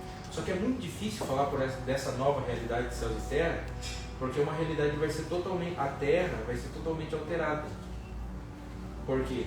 Não vai ter mais sol, não vai ter lua, não vai ter estrelas, não vai ter nada. É uma nova criação. O mar já não existe. É um novo céu e uma nova terra. É uma nova realidade. É tudo que há sendo ampliado na sua perfeição e sendo perfeito para sempre. Então, haverá um novo céu e uma nova terra? Sim. Será a mesma terra? Sim, só que uma terra renovada. Ela vai passar por um processo de restauração. Sem sol, sem mar. O Apocalipse fala que não haverá sol nem mar, porque ele será a luz. Tá, esqueça. Não, vai ter. Só que ele será a luz. Não, vamos sonhar, né? Vai ter. Só que quando ele está falando sobre o mar ali, é a figura da morte. Porque morte é separação. E o mar separa. Mas haverá novos céus e nova terra. Ele vai restaurar tudo. O que eu estava falando para vocês, ó. Sabe como que um judeu educa o filho? Não sei se vocês sabiam, mas os judeus, eles são muito inteligentes. Se vocês gostam, por exemplo, assim, ó, medicina, cara, Israel é coisa incrível. Os caras, tecnologia, eles conseguiram fazer o deserto plantar no deserto. Eu estava falando com um judeu um tempo atrás, ele falou, cara, vocês brasileiros, vocês não sabem o que vocês têm. A terra de vocês é rica, vocês plantam em qualquer esquina dá. Lá em Israel, os caras trabalharam para fazer o deserto. Então eles são muito inteligentes. Só que, de onde que eles tiram essa sabedoria? Nós pensamos assim, ó, você manda seu filho para a escola, daí você chega com seu filho e você fala assim, né? Filho, o que você aprendeu hoje na escola? Nossos pais faziam isso com a gente? Vocês não? O meu pai fazia. Mas vamos pensar no senso comum. Filho, a gente pensa assim, filho, o que você aprendeu na escola? E aí o filho conta, pai, eu aprendi isso. Sabe o que um judeu pergunta para o filho dele? Quantas perguntas você fez hoje? E tem um livrinho do judeu, como eles educam o filho, chamado O Livro dos Porquês. Eles ensinam seus filhos a pensarem. Tanto que eu estava lendo um tempo atrás, só para você ver aqui como que é a cabeça deles. Eu estava lendo um livro sobre teoria da criação. E um judeu escrevendo. E ele escreve 4 teorias da criação e não está nem aí se uma faz sentido com a outra ou não. Porque a gente se apega. Não, Deus criou e foi dessa maneira, eles não estão nem aí. Ah, mas como ele criou? Não importa, ele criou. Ah, mas foi com o Big Bang? Não sei. E eles fazem perguntas, eles são mais incentivados a fazer perguntas. Então, por que eu estou falando isso para você? Porque Jesus, ele se importa muito com isso. Quem lembra de João capítulo 4, a mulher samaritana e Jesus falando que os verdadeiros adoradores adorarão ao Pai em espírito e em verdade? Lembra desse texto? Então, só tem João capítulo 4 porque uma mulher olhou para Jesus e falou, Jesus, olha o meu jeito certo de adorar. Se você não tem perguntas, talvez você não encontrou a busca da sua vida. Então, eu quero incentivar vocês. Eu quero incentivar vocês a encontrar as suas perguntas. Talvez vocês não precisem encontrar as suas respostas. Talvez vocês precisem ter as perguntas certas. E aí a gente fica correndo atrás da resposta. Eu quero entender, Senhor. Eu quero entender. Pera lá. Jesus, ele deu para nós a paz que excede o entendimento. O que ele está falando? A gente quer entender para sentir paz. Jesus está falando, não. Vocês não precisam entender. Vocês precisam andar na paz. E a minha paz excede o entendimento. E daí, depois que você anda em paz, você entende. E isso vem com perguntas. vendo? Nossa, pergunta boa aqui que ela fez, hein? Gostei bastante. A pergunta da Carolina de novo. Carolina, tá gostando de fazer pergunta. Nossa, muito boa, tá? É assim mesmo. Sim. Ó, vai ter animais na Terra Nova? As testemunhas de Jeová falam que irá ter. Vai ter? Vai. Doguinho? Não sei, uma criação. Nós temos muitos animais que não existem mais, que foram extintos. Pai pense, Deus vai restaurar todas as coisas. Mas aí assim, eles não conseguiram viver em paz com o leão, assim? Sabe o que o profeta Isaías fala? Sabe o que o Ele é o profeta... primeiro, né? Então, mas sabe o que o profeta Isaías fala? Então, lembra que eu falei que ele é um profeta messiânico? Ele está falando do reino. Quando os profetas estão falando do reino, eles estão falando daquele período de 1000 anos que eu falei lá, lembra? Que vai ser Jesus reinando, nós reinando com ele. Quando ele fala sobre o reino, é esse período, 1000 anos. Dentro desse período de 1000 anos, é onde ele vai restaurar todas as coisas, vai ser um período de restauração. O profeta Isaías fala que nesse período, o leopardo se assentará como cordeiro, em paz. O cordeiro vai poder brincar com o leopardo, com o leão. Você imagina uma criação onde Adão falava com um animal que dá medo dele. Cobra? Ele falava assim, ó, sai, e ela obedecia. Ele falava, vem, e ela vinha. De onde você acha que o homem tem capacidade de adestrar os animais? Autoridade. Você já viu um homem adestrando um elefante? No circo? Um leão? Um urso? Você vai pensa como é? Usando ainda, e olha que nós estamos embaixo de pecado e usando medo. Imagina em plenitude, com autoridade. Agora vou perguntar uma coisa. Pode parecer bobo, mas eu vou perguntar. Pergunta. Não é boba, cara. Ó, quando a gente tiver corpos glorificados, a gente vai conseguir ver hoje, né, da forma que eles são. Sim. Da forma que eles são real. Porque Sim. todo mundo na Bíblia fala que eles não são uma criancinha de cabelo enrolado, né? A gente vai conseguir ver. E aí Jesus, você falou que ele vai vir em forma que ele já veio, primeira vez, humano, né? E Deus? Como você acha que vai ser Deus? Assim, que ele vai se revelar, ele vai ser... Como você acha que ele vai ser? A primeira coisa quando você pensa em Deus, os atributos. O quê? Então, Jesus ele é o Deus encarnado. Ele é um Deus em corpo. Agora, Deus em si, a Bíblia fala que ele é o Espírito. Mas qual é essa realidade do Espírito? É uma realidade que eu ainda não estou pleno. Nós aqui não estamos plenos em Espírito. Mas nós vamos chegar num tempo da nossa vida que nós vamos estar plenos em toda a sua capacidade, em todos os seus sentidos. Então, você vai estar uma plenitude. É como se você conseguisse, hoje, você vê o vento, mas você não vê o vento, mas você sente, você sabe que ele está ali. Essa plenitude, consciência de quem Deus é, vai aumentar a um nível extremo, onde você vai conseguir ver Deus em todas as coisas. Só que esse Deus, ele só vai aparecer no final do milênio. Eu não consigo falar para você quem é Deus, como ele é, porque a Bíblia diz que ninguém jamais viu ele. Mas existe uma pessoa que o revela, que é Jesus. E aí, os apóstolos que foram experimentando de Deus começam a falar assim, ó, mas como é que eu sei que Deus é? Ele fala, Deus é amor. É como se os sentidos que você tem e as percepções que você tem fossem tão plenas e ir crescendo, que você vai, tudo que há amor, você vai sentindo e vai percebendo que Deus está ali. Mas essa pessoa, essa realidade, só no final, que assim, que nós vamos conseguir olhar para ele. Uau, ele esteve escondido, ele esteve sentado num alto sublime trono todo esse tempo. Então, assim, fisicamente, como que Deus é? Deus tem corpo? Não sei. Mas você acha que ele vai ser assim ou não? Eu acho. Eu acho que ele vai ser assim. Tá cagando, arranca as coisas da gente, né? Tá que a gente tá gravando, não quero agora.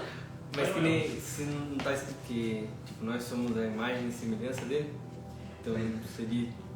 Então, mas é uma imagem e semelhança não no sentido físico, mas é no sentido relacional.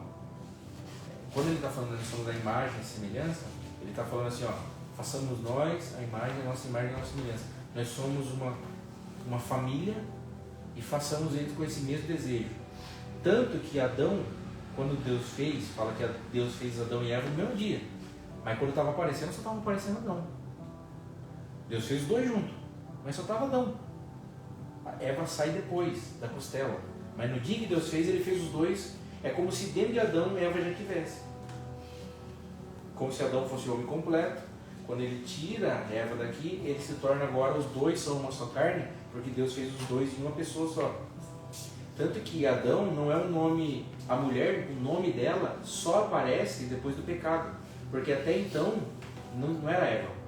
O nome Eva só aparece quando o homem peca, porque daí se tornou pecado. Mas até então Deus olhava para o homem e para a mulher e falava Adão. E Eva só aparece no pecado. Então, daí que aconteceu? Adão ele foi e deu nome a todas as coisas. E por que Deus ele não fez isso de uma vez só? Por que Deus não tirou Eva e fez no mesmo dia? Porque Deus fez o homem à imagem e semelhança.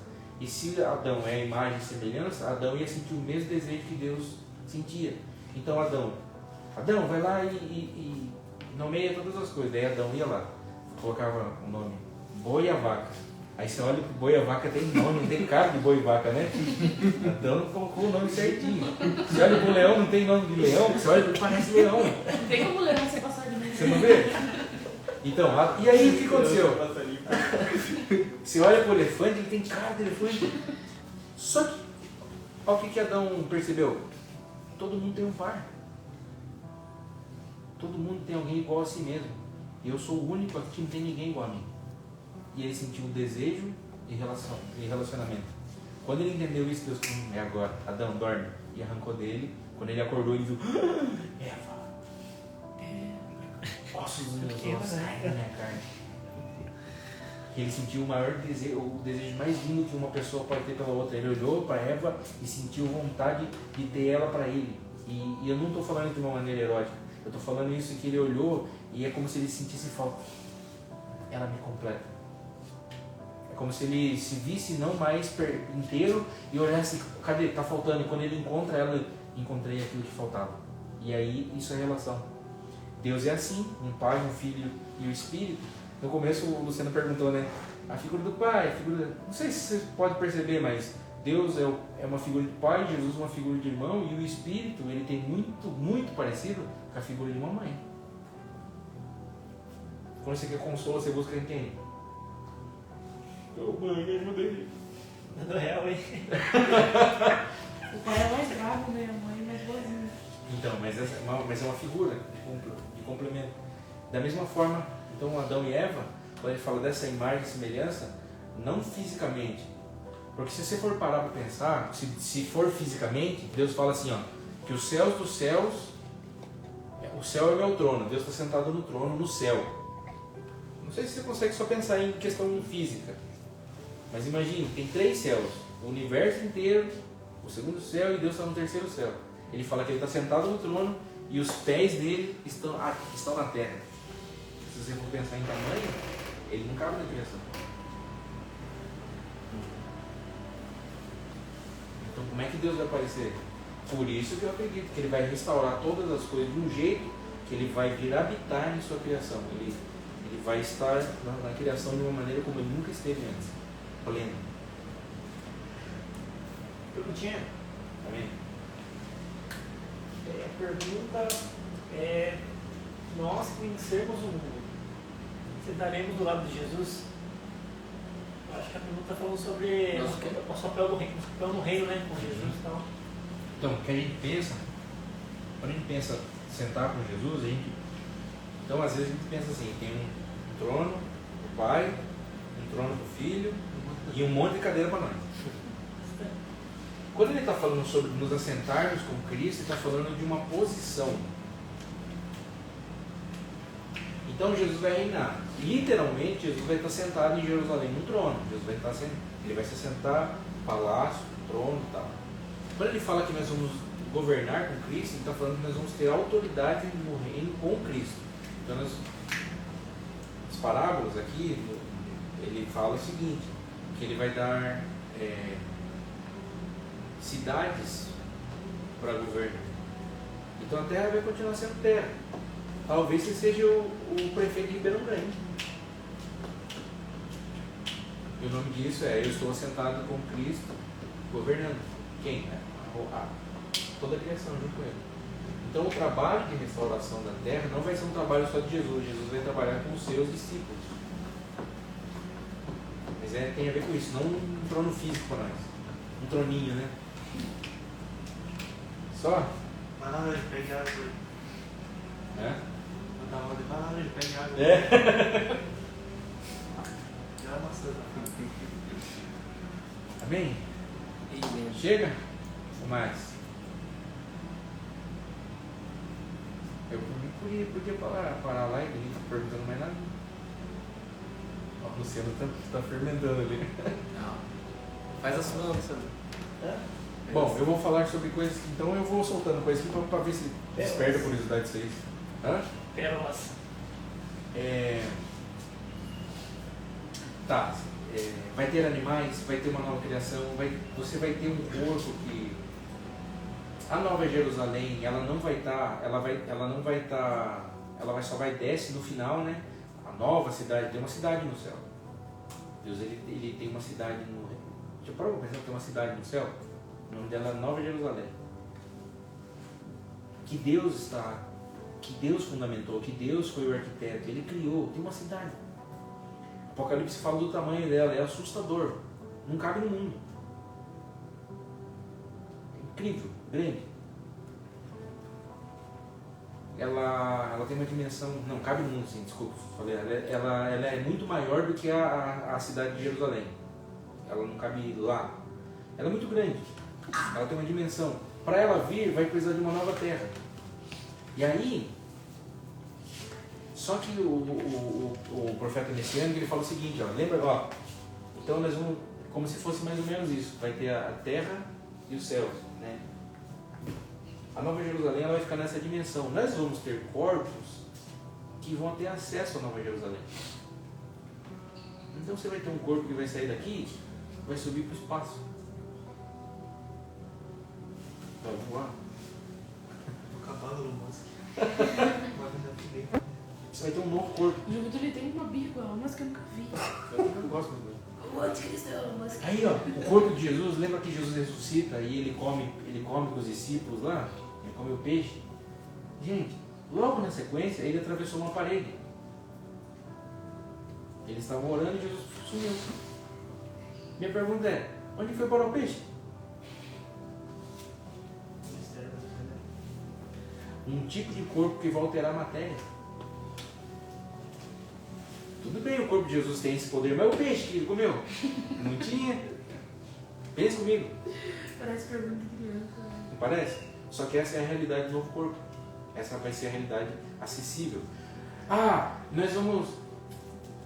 esse mesmo corpo vai ter a autoridade sobre toda a criação. Como é que nós vamos restaurar a terra? Como é que nós vamos restaurar animais que não existem mais? Mas ainda vai ter o livre-arbítrio? Arbítrio? Eu posso escandalizar vocês? De verdade?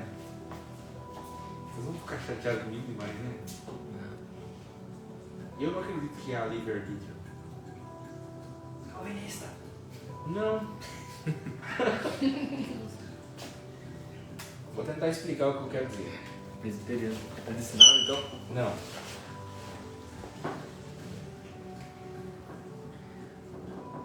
Escolha. O que é livre-arbítrio? Eu não gosto muito dessa palavra arbítrio. Eu gosto mais da ideia de livre agência. O modo como você é criado. Então o que é o livre-arbítrio? É uma pessoa que escolhe e faz escolhas, decisões livremente. Só existiu duas pessoas que tiveram livre-arbítrio na Terra. A primeira foi Adão, a segunda foi Jesus.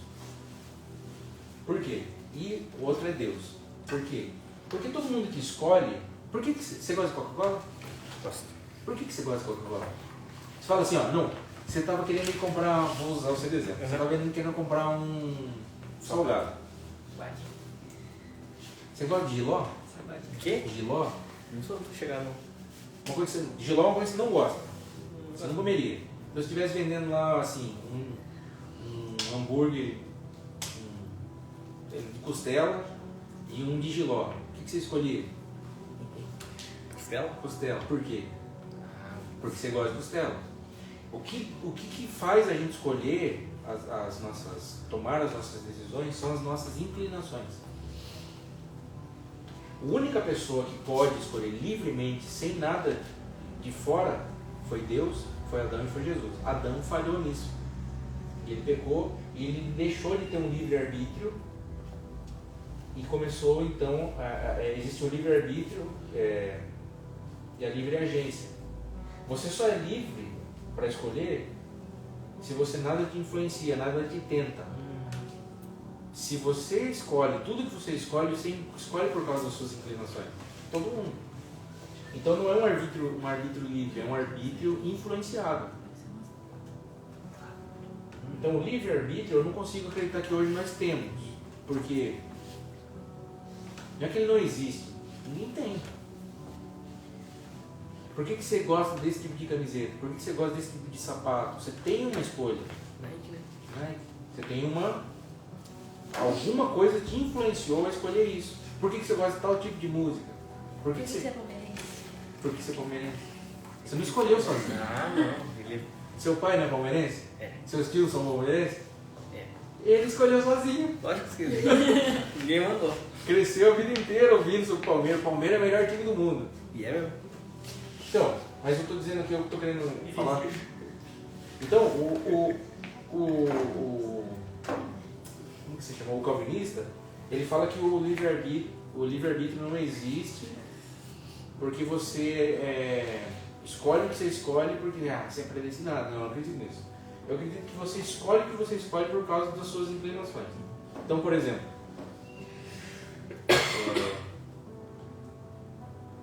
eu quero comprar um carro. Você vai escolher o carro, você vai estudar, você vai ver a cor.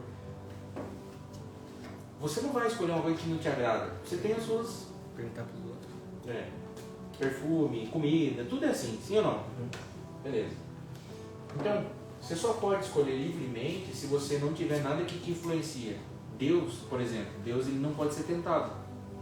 Quem aqui já foi tentado? Tudo é isso. Mas ninguém ergue a mão quando eu pergunto, né? Todo mundo. Sim ou não? Tá. A Bíblia diz, então, essa Tiago ia tentando.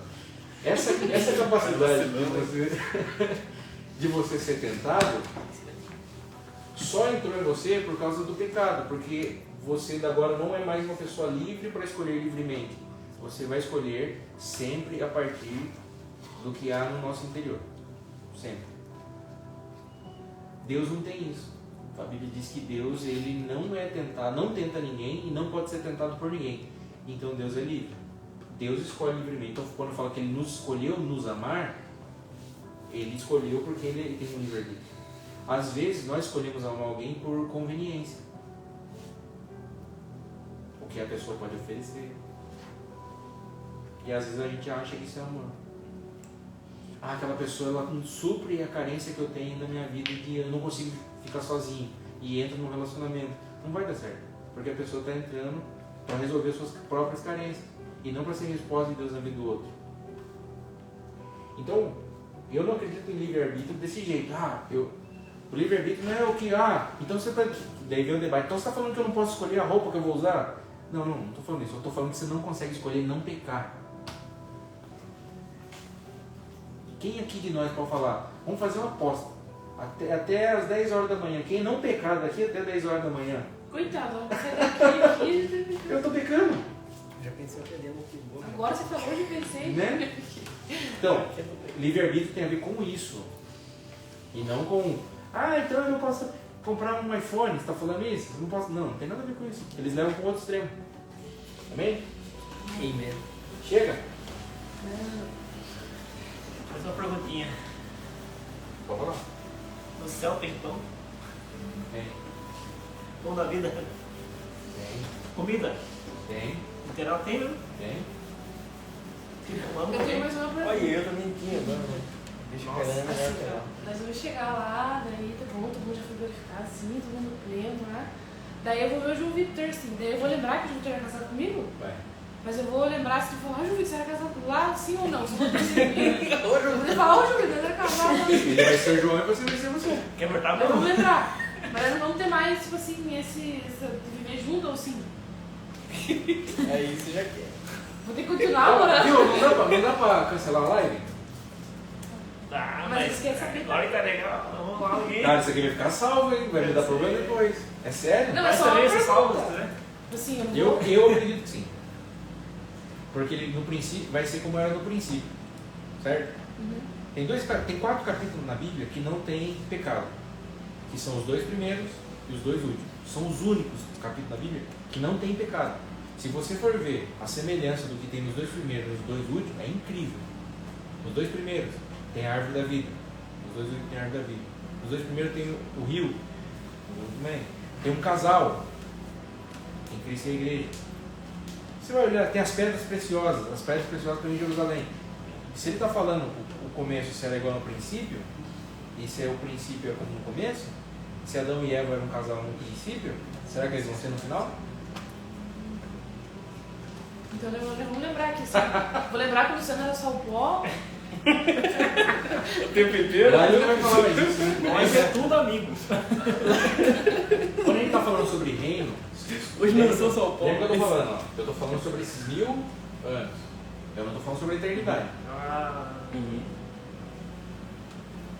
Eu não estou falando também sobre o estado intermediário que as pessoas vão estar aqui quando morrem hoje, vão para o céu. Ah, a pessoa morreu, está lá agora no céu. Ela vai se lembrar? Não estou falando disso, estou falando do 1000 anos. Jesus falou que aqui são que nem os anjos. Mas aqui será como era no princípio. Eternidade, caso. Milênio. Não, milênio não vai casar. Daí não vai ter casamento, né? As coisas, né? Eu estou falando que vai ser como aquele milênio. Mas, tipo assim, lá eu vou me lembrar do João, entendeu? Tipo assim, mas na eternidade é outra coisa. O que a gente vai ser no milênio? A gente vai ser como os juízes. Se você ler o livro de Juízes, é a nossa função, é o que nós vamos ser. Os juízes, eles governavam em famílias. Tudo que você constrói hoje aqui, você vai levar para a eternidade. E o que eu estou falando com isso? Estou falando sobre carro? Estou falando sobre casa? Não. Estou falando sobre família. O Joãozinho vai ser seu na eternidade.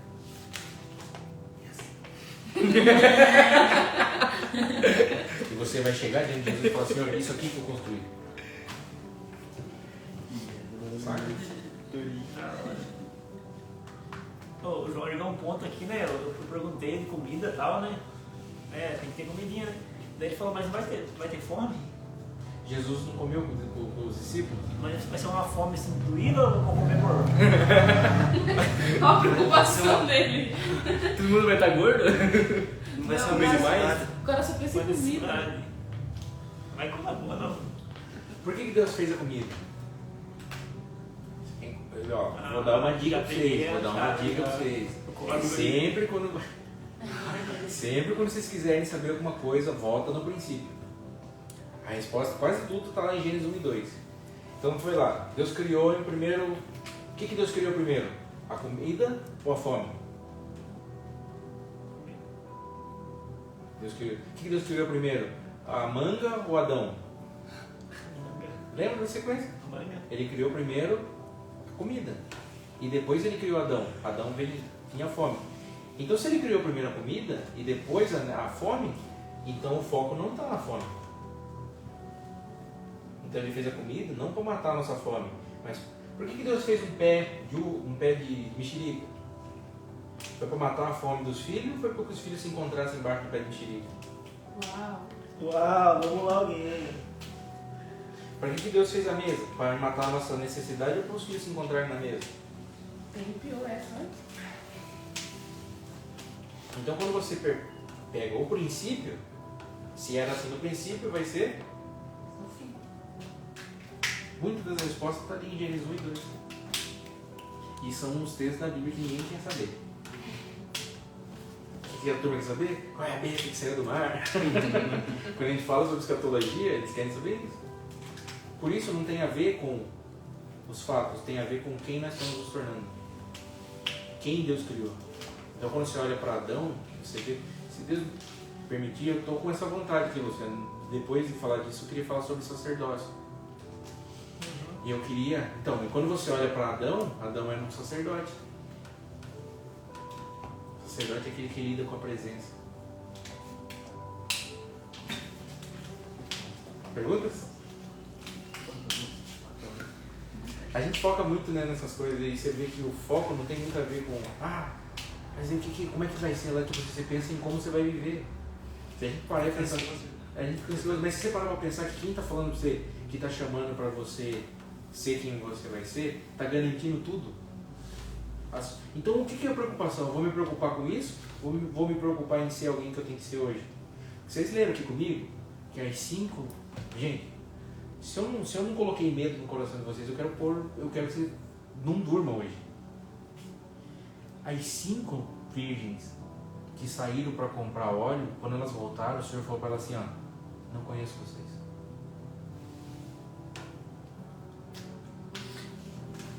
Posso falar? É meio bobinho também isso daí que a Karen falou pra ela. Não tem pergunta boa. Não, mas por que as outras 5, se as 5 são as igrejas? Vamos dizer assim, a igreja, né, no caso, né? As 10 são a igreja, né? Por que as 5 que estavam preparadas não tentou ajudar as 5 que não estavam? Tá certo, poderia acabar, só que e se não acabasse? E nenhuma aí, né, no caso. Porque tem coisa que Deus vai... Eu não consigo ser responsável pelo que Deus está fazendo na sua vida. Eu consigo ser responsável pelo que Deus está fazendo na minha vida. Eu não consigo ser responsável pelo que Deus está fazendo na vida da minha esposa.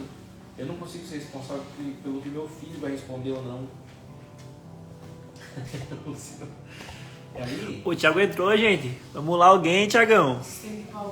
E aí, a gente vê o seguinte. Porque é que, assim, ela falou, ó, é que é uma figura. Lembra que eu falei pra você? Não se prenda à figura, se prenda ao foco da mensagem. Então, não necessariamente essa figura é uma coisa que você tem que se prender. Ele está falando o seguinte, o foco, primeiro claro, o foco é desenvolva a sua vida a tal ponto, quando ela está falando do azeite, é a sua vida com Deus. Desenvolva a sua vida a tal ponto em que quando ele chegar, você esteja preparado. O foco do que Jesus está falando é isso. Beleza? Se a gente começa a pensar assim, a gente começa daí a criar variável, e não é o que ele quis ensinar. E a gente sai do que ele está... Então a gente pode até fazer isso, mas assim, então eu tenho que assumir a minha responsabilidade de influenciar os outros a desenvolverem a vida dele com Deus. Então você pode pegar esse texto e aplicar assim na sua vida. Então beleza, então nós vamos ser isso. Não é que literalmente aquele texto Jesus está falando que vai ter uma atitude assim, de um tipo de igreja e de um tipo assim de outra. Mas ele está falando que quando o reino dele aparecer, ele está falando que vai ser dessa maneira que ele vai aparecer. Ele vai procurar pessoas que estejam desenvolvendo a sua vida na espera dele. A Ana pediu para entrar. Liberar aqui.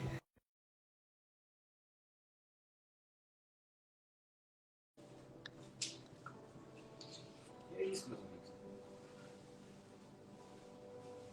Então, existe sim a obrigação de a gente cooperar, né? Se você vê seu irmão, por exemplo, se você vê o seu irmão cair e você não ajuda, o amor de Deus está em você. Se você vê o seu irmão passando uma necessidade e você não ajuda, o amor de Deus está em você.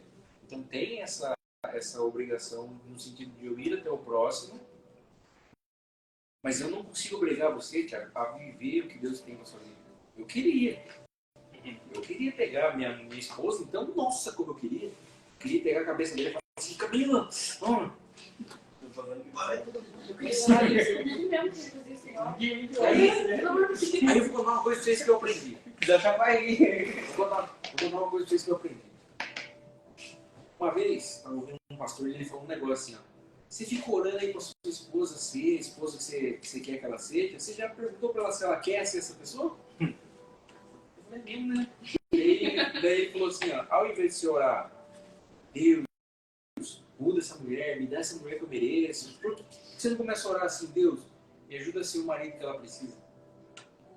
E o foco não é você então buscar em Deus a mulher que você merece, o filho que você merece, mas é você se tornar o marido que ela precisa, você se tornar o pai que ele precisa. A minha oração com Samuel, Deus, me ajuda a ser o pai que esse menino precisa. Desde que eu entendi isso.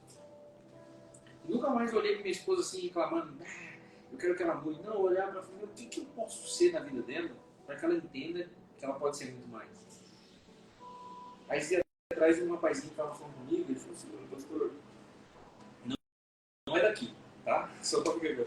A namorada dele terminou com ele e ele tava falando, meu, o que eu posso fazer? O que eu posso fazer pra voltar? Não sei o que, ele tava muito preocupado. Eu falei, viu, você já parou pra pensar o que essa moça precisa? Você tá querendo voltar com ela por causa do que ela significa pra você. Eu acho que você tá fazendo um favor e deixando ela ficar ali. Você tá deixando ela ali porque um cara carente. Mas agora, se você chegar e falar assim, não, eu vou ser resposta de Deus na vida dela, eu vou ser o príncipe encantado que essa mulher precisa. E você chega pra ela oferecendo tudo que ela precisa, rapaz, ela vai pular no seu colo. Nunca mais vai perder essa mulher. Mas o fato é que você está querendo ela por causa das suas carências. Você não está querendo ser resposta dos amigos dela. Entende? Então não ore pela esposa que você merece. Ore pelo filho que você pode ser, pelo marido que você pode ser. Amém? Uma experiência aí. Tá na live ainda? Tá. Deixa eu. Gente, eu quero falar as coisas aqui. Esse livro aqui, gente, céu. E sobe com 20 páginas. Cara, mas já quebrou comigo, foi suficiente, cara. Vou ler mais, claro. Eu uso um pouco mais de legal. Não vou ler mais. Tipo, é 20 páginas, cara. Esse livro é muito bom. Cara, eu tô vivendo errado. Pela misericórdia de Deus, tô aqui. Porque, gente, vivendo tudo errado. Cara, ontem, gente, olha só aqui, ó. Fiz uma Filha, não, tô suave. Vira assim. Cara, eu tava numa oração ontem, fiz horário certo, sempre oro, Senhor. Vou dormir, né, Senhor? Me revela um pouco, sabe, das coisas que vai acontecer e tal, coisa do futuro, o que vai acontecer comigo e tal. Sempre falando assim, tipo, Senhor, me dê algo, Senhor, me revela algo, Senhor faz algo. Daí outro falei, não, cara, mas tá errado. Falei, Senhor, se o Senhor quiser e puder, revela um pouquinho mais quem você é nos sonhos. Cara, muda tudo, velho. A gente tá tão preocupado com a promessa, o que vai comprar, o que vai ter, quando vai chegar, mas nunca pergunta tipo, sobre ele. Aprofundar nele, né? Não na promessa, não na revelação. Então, realmente, Deus chama um povo que realmente troque fácil a promessa pela presença, cara. Que tudo que Deus pode dar não é quem Ele é ainda, cara. Cara, gente, 24 anos aí, ó. O pessoal acha que tinha referência e tal, alguma coisa. Só nada disso. Vai vivendo e aprendendo pela misericórdia de Deus, paciência dele, viu? Mas quando realmente você quer saber quem Ele é, cara. Quando você coloca o foco em quem Deus é, você nunca você vai buscar Ele pelo que Ele pode dar pra você. Se você colocar... Então, quem Deus é? Deus é poder ou Deus é Pai? Se você vê Deus como poder, você vai olhar Ele como o que Ele pode te dar. Se você vê Ele como Pai, você vai buscar Ele pelo que Ele é. Sério, vamos parar com essa live aqui? Ah, eu tô já com vergonha. é de Eu vergonha. tô sentado com a perna cruzada, cara. Sabe o que eu dele? Eu falei que pro Tchacana tem com saudade deles. Acabou, né? Trazer doce pra nós, só que não vai trazer livro. Ele doce. Tá bom. Gente, Deus abençoe todo mundo aí. Boa noite. Quem quiser colar também na próxima célula é aqui em Ribeirão Grande, no centro, na barbearia de Luciano, ao lado da Matriz, Igreja Matriz. Tamo junto, pessoal. Deus abençoe. Ótima noite a todos.